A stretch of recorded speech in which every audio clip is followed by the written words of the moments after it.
ಕಂಠವನ್ನು ಕೋಗಿಲೆಗೆ ಅವನು ಯಾರ್ಯಾರಿಗೆ ಏನೇನು ಕೊಡಬೇಕು ಅದು ಅವನಿಗೆ ಗೊತ್ತು. ಕಾರಣ ಇದೆಲ್ಲ ಅವನ ಸ್ವತ್ತು. ದೇವರ ಮನೆ ಇದು ಈ ಜಗವೆಲ್ಲ, ಬಾಡಿಗೆದಾರರು ಜೀವಿಗಳೆಲ್ಲ.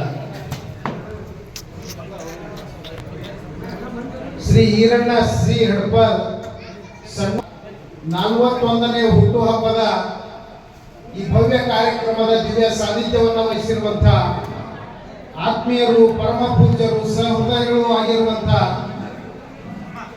ಸಂಗೀತ ವೃಂದಕ್ಕೂ ತಮ್ಮೆಲ್ಲರಿಗೂ ಕೂಡ ಅನಂತ ಶರಣಾರ್ಥಿಗಳು. ಬಹುಶಃ ಚಪ್ಪಾಳೆ ಹೊಡೆ ಸ್ಟೇಜ್ ಯಾರು ಇಲ್ಲ, ಯಾಕಂದ್ರೆ ಎಲ್ಲರಿಗೂ ಹೊಟ್ಟೆ ಹಸುವಾಗ್ಯದ. ನೀವು ಹೋಗೋ ಚಿಂತೆಯಾಗಿ ನೀವು ಕೂತೀರಿ, ಭಾಷಣ ಮಾಡೋ ಚಿಂತೆ ಒಳಗೆ ನಾವು ಕೂತೀವಿ. ಆದ್ರೆ ನಾನು ಈ ಕಾರ್ಯಕ್ರಮಕ್ಕೆ ಎಲ್ಲಿಯೂ ಹೋಗಲ್ಲ. ಈ ಕಾರ್ಯಕ್ರಮ ಸ್ವಲ್ಪ ಆರೋಗ್ಯ ಸರಿ ಇರದೇ ಇರೋದ್ರಿಂದ ಈರಣ್ಣವ್ರಿಗೆ ಹೇಳಿದೆ, ಈರಣ್ಣವ್ರೆ 5 ಇಲ್ಲ 10 ನಿಮಿಷದಾಗ ಬಿಡಬೇಕು ನೋಡ್ರಿ ಅಂದಾಗ, ಅಪ್ಪರೇ ಒಂದು 5 ನಿಮಿಷದಾಗ ಬಿಡ್ತೀವಿ ಅಂದ್ರು ನಾ ಬಂದು 5 ತಾಸು ಆಯ್ತಿ. ಆದ್ರೆ ಇನ್ನೂ ಹೋಗಕ್ಕಾಗವಲ್ದು. ಯಾಕಂತ ಕೇಳಿದ್ರೆ ಅವ್ರು ಹೋಗನ್ನವಲ್ರು, ನಾ ಹೋಗ್ತೀನಿ ಅಂತ ಅನ್ನವಲ್ಲೆ. ಯಾಕೆ ಅಂತ ಕೇಳಿದ್ರೆ ಇದು 41ನೇ ಹುಟ್ಟು ಹಬ್ಬ. ಬಹುಶಃ ಶ್ರಾವಣ ಮಾಸದ ಎಲ್ಲಾ ಹಬ್ಬ ಈರಣ್ಣನ ಹುಟ್ಟು ಹಬ್ಬಗಳು ಕೂಡಿದಾವೆ ಅನ್ನೋ ಅಷ್ಟು ಅದ್ಭುತವಾಗಿರುವಂತಹ ಹುಟ್ಟು ಹಬ್ಬವನ್ನ ಎಲ್ಲ ಕೂಡಿಕೊಂಡು ಮಾಡಿರುವುದನ್ನು ನೋಡಿದ್ರೆ ಬಹಳ ಖುಷಿ ಅನಿಸ್ತದೆ. ಈರಣ್ಣ ಹಡಪದವರು ಅಂತಂದ್ರೆ ಬಹುಶಃ ಚಿರಪರಿಚಿತರು. ಬರೀ ಕಲಬುರಗಿ ಜಿಲ್ಲೆಗಲ್ಲ, ಕರ್ನಾಟಕದಕ್ಕೆ ಚಿರಪರಿಚಿತರಾಗಿರುವಂತಹ ಹೆಸರು ಯಾವ್ದಾದ್ರೆ ಅದು ಈರಣ್ಣ ಹಡಪದ ಅಂತ ಹೇಳಿದ್ರೆ ಬಹುಶಃ ತಪ್ಪಾಗಲಿಕ್ಕಿಲ್ಲ.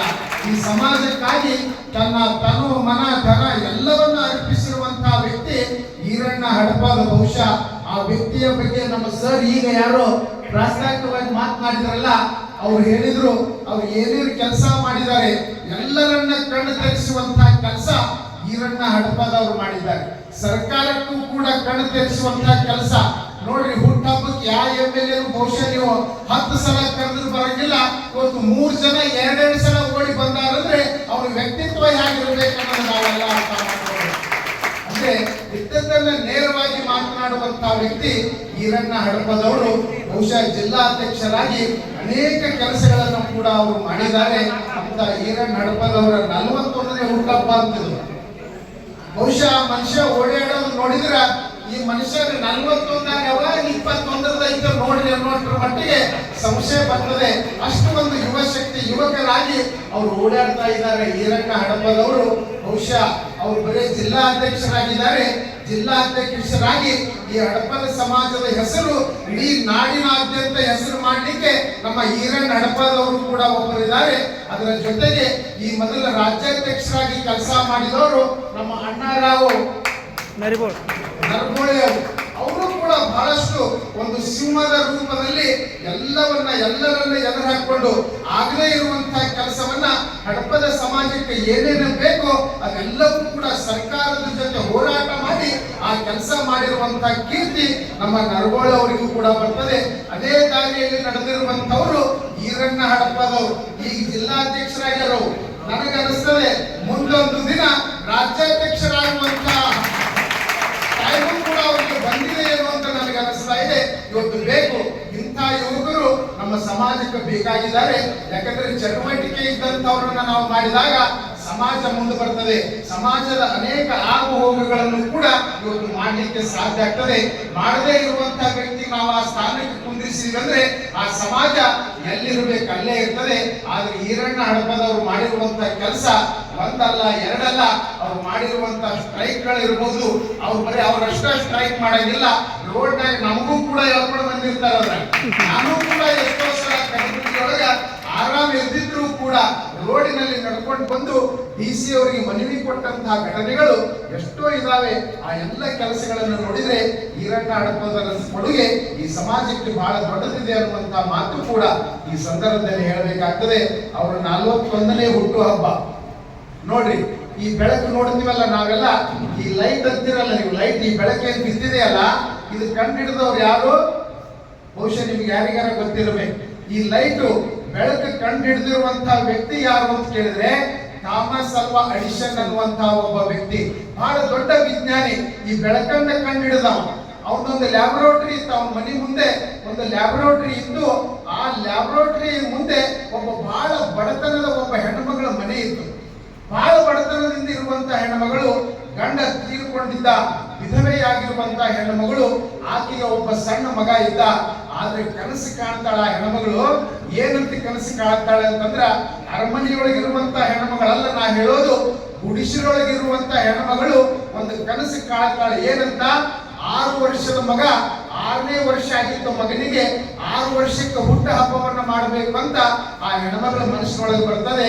ಹಾಗ ಈರಣ್ಣವರ 41ನೇ ವರ್ಷದ ಹುಟ್ಟು ಹಬ್ಬವನ್ನು ಆಚರಣೆ ಮಾಡಕತ್ತೀವಲ್ಲ, ಆಗ ಆ ಹೆಣ್ಮಗಳು ನನ್ನ ಮಗನ 6ನೇ ವರ್ಷದ ಹುಟ್ಟು ಹಬ್ಬವನ್ನ ಏನ್ ಮಾಡ್ಬೇಕು, ಬಡತನ ಜೋರು ಮಾಡ್ಬೇಕಂದ್ರೆ ರೊಕ್ಕ ಇಲ್ಲ, ಯಾರಿಗಾದ್ರೂ ಊಟ ಮಾಡಿಸ್ಬೇಕಂದ್ರೆ ಕೈಯೊಳಗೆ ದುಡ್ಡಿಲ್ಲ, ದುಡಿಯುವಂತ ಗಂಡ ತೀರ್ಕೊಂಡು ಹೋಗ್ಯಾನ, ಏನ್ ಮಾಡ್ಬೇಕಂತ ಹೇಳಿ. ಆದ್ರೆ ತಂದೆ ತಾಯಿ ನೋಡ್ರಿ ಎಂತ ತ್ಯಾಗ ಇರ್ತದೆ ಅಂತ ಕೇಳಿದ್ರೆ, ತಾನು ಹರಕ ಬಟ್ಟೆ ಹಾಕೊಂಡ್ರು ಕೂಡ ಮಕ್ಕಳಿಗೆ ಹೊಸ ಬಟ್ಟೆ ಕೊಡಿಸ್ತಾರೆ. ಯಾರು? ತಂದೆ ತಾಯಿಗಳು. ಎಲ್ಲಾ ತಂದೆ ತಾಯಿಗಳು ಯಾರೇ ಇರಬಹುದು, ಅವರು ಉಪವಾಸ ಬಿದ್ದರೂ ಕೂಡ ಆ ಮಕ್ಕಳಿಗೆ ಮೃಷ್ಟಾನ್ನ ಭೋಜನವನ್ನು ಮಾಡಿಸುವಂತ ಹೃದಯ ಯಾರಲ್ಲಿ ಆದ್ರೂ ಕಾಣ್ತಿದ್ರೆ ಅದು ತಂದೆ ತಾಯಿಗಳಲ್ಲಿ ಮಾತ್ರ ನಾವು ಕಾಣಲಿಕ್ಕೆ ಸಾಧ್ಯವಿದೆ. ಹಾಗೆ ಆ ತಾಯಿ ಏನು ಮಾಡ್ತಾಳೆ, 6ನೇ ವರ್ಷದ ಹುಟ್ಟ ಹಬ್ಬಕ್ಕ ಆ ಮಗನಿಗೆ ಹೊಸ ಬಟ್ಟೆ ತರ್ತಾಳೆ. ಹೊಸ ಬಟ್ಟೆಗಳನ್ನ ತಂದು ಅವನಿಗೆ ಸ್ನಾನ ಮಾಡಿಸಿ ಆ ಹೊಸ ಬಟ್ಟೆಗಳನ್ನ ತೊಡಿಸಿ ಏನು ಮಾಡಿದಳು ಅಂತ ಕೇಳಿದ್ರೆ, ಆಕೆಗೆ ಗೊತ್ತಿತ್ತು ನನ್ನ ಮನೆ ಮುಂದೆ ಒಬ್ಬ ವಿಜ್ಞಾನಿ ಅದಾನ. ಯಾಕಂದ್ರೆ ಅವನ ಮನೆಗೆ ಬಹಳಷ್ಟು ಜನ ಬರೋದು ಹೋಗೋದು ಮಾಡ್ತಿದ್ರು. ಬಹಳ ದೊಡ್ಡ ವಿಜ್ಞಾನಿ ಇವರು. ಯಾರು? ಥಾಮಸ್ ಅಲ್ವಾ ಅವರು. ನನ್ನ ಮನೆ ಎದುರುಗಡೆನೆ ಅವ್ರ ಆಫೀಸ್ ಇದೆಯಲ್ಲ ಅಂತ ಹೇಳಿ ಆ ಮಗನಿಗೆ ಹೊಸ ಬಟ್ಟೆ ತೊಡಿಸಿಕೊಂಡು ಅವ್ರ ಹತ್ರ ಕರ್ಕೊಂಡು ಹೋಗ್ತಾಳೆ. ಯಾರ ಹತ್ರ? ಈ ಬೆಳಕನ್ನ ಕಂಡುಹಿಡಿದಿರುವಂತ ಥಾಮಸ್ ಅಲ್ವಾ ಎಡಿಸನ್ ಅವರ ಹತ್ರ ಕರ್ಕೊಂಡು ಹೋಗಿ ನಮಸ್ಕಾರ ಮಾಡಿಸ್ತಾಳೆ. 6 ವರ್ಷದ ಮಗನಿಗೆ ನಮಸ್ಕಾರ ಮಾಡಿಸಿ ಆವಾಗ ಹೆಣ್ಮಗಳು ಹೇಳ್ತಾಳೆ, ನಾನು ನಿಮ್ಮ ಹತ್ರ ಎದಕ್ಕೂ ಬಂದಿಲ್ಲ, ಯಾಕೆ ಬಂದೀನಿ ಅಂತ ಕೇಳಿದ್ರೆ, ನನ್ನ ಮಗನ 6ನೇ ವರ್ಷದ ಹುಟ್ಟು ಹಬ್ಬ ಇದೆ, ಅದಕ್ಕೆ ಸುಮ್ಮನೆ ನಿಮಗ ಭೇಟಿ ಮಾಡಿಸ್ಬೇಕು ಅಂತ ಹೇಳಿ ಕರ್ಕೊಂಡು ಬಂದೀನಿ. ಆದ್ರೆ ಒಂದು ಮಾತು, ನನ್ನ ಮಗನಿಗೆ ಒಂದೇ ಒಂದು ಮಾತು ಹೇಳ್ರಿ ಅಂತ ಹೆಣ್ಮಗಳು. ಏನ್ ಹೇಳಿದಳು? ನನ್ನ ಮಗನಿಗೆ ಒಂದು ಮಾತು ಹೇಳ್ರಿ, ಒಂದು ಸಂದೇಶ ಹೇಳ್ರಿ, ಇವತ್ತು ಅವನು ಹುಟ್ಟ ಹಬ್ಬ ಇದೆ, ಒಂದೇ ಒಂದು ಮಾತು ಹೇಳ್ರಿ. ಆ ಒಂದು ಮಾತಿನಿಂದ, ನಿಮ್ಮ ಒಂದು ಮಾತಿನಿಂದ ನನ್ನ ಮಗ ಏನಾಗಬೇಕು ಅಂತ ಕೇಳಿದ್ರೆ ಥಾಮಸ್ ಅಲ್ವಾ ಎಡಿಸನ್ ಆಗಬೇಕು ಅನ್ನುವಂತ ಕನಸು ಆ ತಾಯಿ ಕಾಣಕತ್ತಾಳೆ. ಗುಡಿಸಿಯೊಳಗಿರುವಂತ ತಾಯಿ ಅವ್ರಿಗೆ ಹೇಳ್ತಾಳೆ, ನಿಮ್ಮ ಒಂದು ಮಾತಿನಿಂದ ನನ್ನ ಮಗ ಥಾಮಸ್ ಅಲ್ವಾ ಎಡಿಸನ್ ಆಗ್ಬೇಕಂದಾಗ ಅವ್ರಿಗೆ ಬಹಳ ಖುಷಿ ಆಯ್ತು. ಆ ಮಗನಿಗೆ ಕರೆದು ತಲೆ ಮೇಲೆ ಕೈ ಆಡಿಸಿ ಹೇಳ್ತಾರೆ, ಮಗ ನೀ ಥಾಮಸ್ ಅಲ್ವಾ ಎಡಿಸನ್ ಬೆಳೆದ ಎತ್ತರಕ್ಕೆ ನೀ ಬೆಳಿಬೇಕೇನೋ, ಥಾಮಸ್ ಅಲ್ವಾ ಎಡಿಸನ್ ಆಗ್ಬೇಕು ಅಂತಂದ್ರೆ ಒಂದು ಮಾತು ಹೇಳ್ತೀನಿ ಕೇಳು ಅಂತ ಹೇಳಿ ಆ ವಿಜ್ಞಾನಿ ಹೇಳ್ತಾನೆ. ಏನ್ ಹೇಳಿದ ಅಂತ ಕೇಳಿದ್ರೆ, ನೀನ್ ಏನೂ ಮಾಡಕ್ ಹೋಗ್ಬೇಡ ಮಗ, ಏನ್ ಮಾಡು ಅಂತ ಕೇಳಿದ್ರೆ, ಕೈಯೊಳಗೆ ಕಟ್ಟಿದ ಗಡಿಯಾರ ನೋಡ್ಲಾರ್ದಂಗ ನಿನ್ನ ಜೀವನದೊಳಗೆ ಕೆಲಸ ಮಾಡೋದು ಕಲಿ, ನೀ ಥಾಮಸ್ ಅಲ್ವಾ ಎಡಿಸನ್ ಆಗ್ತಿ ಅನ್ನುವಂತ ಮಾತನ್ನ ಆ ವಿಜ್ಞಾನಿ ಹೇಳಿದ್ರು. ಆದ್ರೆ ನಾವೆಲ್ಲಿ ಗಡಿಯಾರ ನೋಡ್ತೀವಿ, ಯಾವಾಗ ಮುಗಿಸ್ತಾರೋ ಯಾವಾಗಿಲ್ಲೋ, ಯಾವಾಗ ಹೋಗ್ಬೇಕು ಯಾವಾಗಿಲ್ಲೋ, ಕೆಲಸ ಮಾಡಕಂತ ಎಷ್ಟೊತ್ತಾಯ್ತು, ಪೇಮೆಂಟು ಇಷ್ಟ ಅದ, ಕೆಲಸನ ಇಷ್ಟು ತಗೊಳಕತ್ತಾನಂತ ನಾವು ಗಡಿಯಾರ ನೋಡ್ಕೊಂತ ಕೆಲಸ ಮಾಡೋರು, ಅದಕ್ಕೆ ನಾವೆಂದೂ ಕೂಡ ದೊಡ್ಡವರಾಗುವುದಿಲ್ಲ. ಹಾಗೆ ನಮ್ಮ ಈರಣ್ಣ ಹಡಪದವ್ರು ಏನದರಲ್ಲ, ಗಡಿಯಾರ ನೋಡಲ್ಲ, ಮನಿ ನೋಡಲ್ಲ, ಹೆಂಡತಿ ನೋಡಲ್ಲ, ಮಕ್ಕಳು ನೋಡಲ್ಲ, ಸಮಾಜದ ಕೆಲಸ ಬಂತು ಅಂತಂದ್ರೆ ತನ್ನ ಪ್ರಾಣವನ್ನು ಒತ್ತಿ ಇಟ್ಟೆ ಆದ್ರೂ ಕೂಡ ಆ ಸಮಾಜಕ್ಕೆ ಬದಲಾಡುವಂತಹ ವ್ಯಕ್ತಿ ಈರಣ್ಣ ಸಣ್ಣವರು ಇದ್ದಾರೆ ಅಂತ ಹೇಳಿ ಇವತ್ತು ಸಮಾಜ ಇಷ್ಟೊಂದು ಹೆಚ್ಚಿಕೊಡ್ತು. ಒಂದು ಹಡಪದ ಸಮಾಜ ಅಂತಂದ್ರೆ ಎಲ್ಲಾ ಕಡೆನೂ ಕೂಡ ಹಡಪದ ಅಪ್ಪಣ್ಣನ ಹೆಸರು ಮನೆ ಮನೆ ಮಾತಾಯ್ತು. ಕೆಲವು ವರ್ಷಗಳ ಹಿಂದೆ ಹಡಪದ ಅಪ್ಪಣ್ಣನ ಹೆಸರು ಕೂಡ ನಮಗೆ ಗೊತ್ತಿರಲಿಲ್ಲ, ಮಹಾಶಿವಶರಣನ ಹೆಸರು. ಹಾಗೆ ಒಬ್ಬೊಬ್ಬ ಜಿಲ್ಲಾಧ್ಯಕ್ಷರು ಇರ್ಬೋದು, ತಾಲೂಕಾ ಅಧ್ಯಕ್ಷರು ಇರ್ಬೋದು, ಅವರೆಲ್ಲರೂ ಕೂಡಿ ಈ ಸಮಾಜವನ್ನ ಎತ್ತಿದ್ರು. ನಮ್ಮ ತಾಲೂಕಿನಲ್ಲಿಯೂ ಕೂಡ ನಮ್ಮ ಬಸವರಾಜ್ ಸುಗೂರ್ ಅವರು ತಾಲೂಕಾಧ್ಯಕ್ಷರಿದ್ದಾಗ ಅವರು ಕೂಡ ಸಾಕಷ್ಟು ಕೆಲಸಗಳನ್ನು ಮಾಡಿದ್ರು. ಒಂದು ಗುಡಿಯನ್ನ, ಸಮುದಾಯ ಭವನವನ್ನ ಕಟ್ಟಿದ್ರು. ಹೀಗೆ ಅನೇಕ ಎಲ್ಲರೂ ಕೂಡ ತಮ್ಮ ತಮ್ಮ ಶಕ್ತಿಗಳನ್ನು ಮೀರಿ ಅವರು ಕೆಲಸಗಳನ್ನ ಮಾಡಿದ್ದಾರೆ. ಈರಣ್ಣ ಹಡಪದವರ ಈ 41ನೇ ಹುಟ್ಟು ಹಬ್ಬ ಬಹುಶಃ ಜಿಲ್ಲಾಧ್ಯಕ್ಷರಾಗ್ಯಾರಂತ ಮೇಲೆ ಬಹುಶಃ ಇನ್ನೇನಾಗ್ಬೇಕು ಮುಂದೆ ನೋಡ್ರಿ, ನಾ ಹೇಳೋದಲ್ಲ, ನನ್ನ ಮೇಲೆ ಸಿಟ್ಟಾಗಿದೆ. ಏನಾಗ್ಬೇಕು? ರಾಜ್ಯಾಧ್ಯಕ್ಷ ದಿನ ಅವರು ರಾಜ್ಯಾಧ್ಯಕ್ಷರಾಗಿ ಕಲಬುರಗಿಯಲ್ಲಿ ಬಹುದೊಡ್ಡ ಸನ್ಮಾನ ಆದಾಗ ಮಾತ್ರ ಎಲ್ಲರಿಗೂ ಕೂಡ ಕೂಡ ಖುಷಿ ಆಗ್ತದೆ.